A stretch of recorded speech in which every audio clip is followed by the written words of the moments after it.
We begin tonight with our top story. The FBI now leading the investigation into a fire in front of the Republican Party of New Mexico's Albuquerque office. Alyssa Munoz is live with what we know about that fire that RPM calls arson. Well, that fire happened right here outside the front door. Like you said, you could see it's all boarded up now. Now we're told that no one was hurt, but the Republicans believe that this is politically motivated. Albuquerque Fire Rescue responded to the fire at the Republican Party office Sunday morning. RPNM's executive director believes it was set intentionally, the flames reaching the ceiling and leaving some damage inside. The side of the office was also tagged, comparing Immigration, Customs, and Enforcement to the KKK. Last night, there was a town hall meeting with Teresa Ledger, who specifically made a comment to continue to agitate the other side.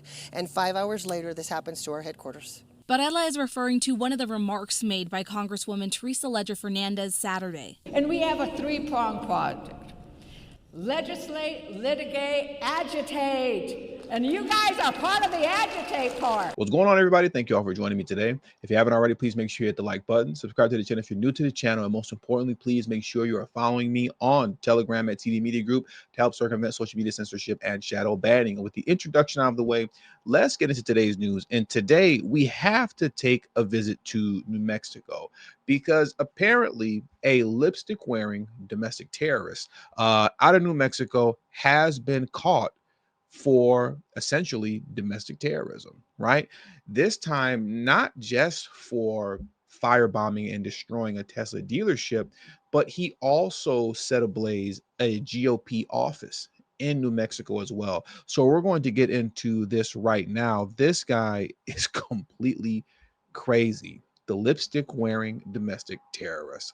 I don't know what's going on in New Mexico, but I guess let's find out, right? Let's jump into this article very quickly. Federal prosecutors will not offer a plea deal to the lipstick wearing suspect accused of firebombing a Tesla dealership and local Republican Party office in New Mexico. Attorney General Pam Bondi vowed Monday. Pam Bondi is not playing with these domestic terrorists. This guy's looking at 40 years in prison. No plea deal. Jameson Wagner was arrested over the weekend and has been charged with 2 counts of malicious damage or destruction of property by fire or explosives for allegedly carrying out the attacks. The 40-year-old Albuquerque resident and member of the LGBT group 500 Queer Scientists, face up to 40 years in prison if convicted on both charges. These people thought they could get away with it. They can't, Bondi told Fox News host Jesse Waters. This is our 5th major arrest on Tesla. Let's keep going. The article continues to read, I have directed my prosecutors not to make any offers. He is going away if convicted 40 years, the Attorney General declared. Investigators linked Wagner to both arsons through surveillance footage and substantial crime scene evidence, according to the Justice Department. The accused arsonist will remain in custody pending a detention hearing, which has not been set.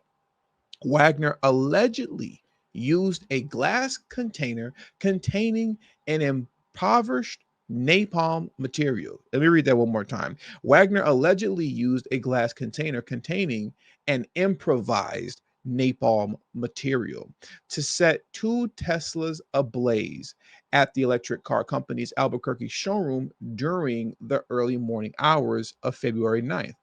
6 additional vehicles, as well as the exterior of the dealership, were also spray painted with the phrases "Die Elon," "Tesla Nazi Inc.," and "Die Tesla Nazi," as well as a swastika symbol, authorities said. Wagner targeted the New Mexico Republican Party headquarters the following month, according to authorities. The attack, which bore several similarities to the Tesla dealership arson, significantly damaged the front door of the entire building. Look at this guy was crazy. Let's look at some of the damage here that he did to this building, this Republican office here in New Mexico. I came across this story, I want to say a week or two ago, and I just kind of forgot to cover it. But I had no clue that this guy was really on a rampage out there in New Mexico, just causing havoc. So that's how he damaged with the front door. He threw one of those napalm bombs into the front door, blew it wide open, as we can see here. It's madness. And then he spray painted ICE equals KKK on the GOP building. ICE equals KKK. A lot of hatred in this guy's heart. A lot of hatred. You want to talk about drinking the DNC Kool-Aid? This guy drowned in the DNC Kool-Aid, and it looks like he's going to live out the rest of his life behind bars as well. I want to get into this news clip as we bring things out to a closing, just to see if there's any other information that we may be missing out on concerning the details behind this man's case and his just sheer lunacy. So let's get into this video clip next. Federal arson charges have now been filed against a 40-year-old man accused of setting fire to a Tesla dealership and the GOP state headquarters in New Mexico. Authorities say Jameson Wagner also tagged the dealership with graffiti. It's blurred out there, but it included the words "Die Elon" and "Die Tesla Nazi." News Nation's Nancy Liu is live for us in Los Angeles. So Nancy, what more are we learning about this suspect? Well, Nicole, Jameson Wagner is the fifth suspect to face federal charges since the Trump administration crackdown on the wave of violence targeting Tesla and Elon Musk. Our Nexstar affiliate KRQE captured this exclusive video as federal agents raided the 40-year-old's Albuquerque home over the weekend. Wagner matches the surveillance image captured at a dealership in February, right after a fiery attack on two Teslas and offensive graffiti spray painted onto the building. Also hauled in the white car matching the vehicle leaving the dealership that night, and other evidence including incendiary devices, chemicals, and spray paint. Wagner is charged in connection with a second incident as well, a fiery attack at the Republican Party headquarters in Albuquerque 2 weeks ago, along with major damage to the entrance. ICE equals KKK was found spray painted onto a wall. Agents found a stencil matching that graffiti during the raid on Wagner's home. Now, his alleged motive is not known. In a post online, Wagner described himself as a queer electrical engineer. Wagner remains in custody, and he has a court hearing tomorrow on multiple federal counts, which carry sentences of up to 20 years upon conviction. Nicole? All right, so Nancy, what is the latest with the Tesla takedown movement? Has this crackdown had any type of impact? Well, on the Action Network, there are still scheduled Tesla takedown protests all over the country. They happen pretty much every day. However, organizers have repeatedly stressed peaceful and lawful protests, distancing the movement from the extreme violence that has caused millions of dollars in damage. The federal crackdown seems to have curbed incidents of major fire bombings, vandalism, and property damage. So I don't think that you can separate the two, right?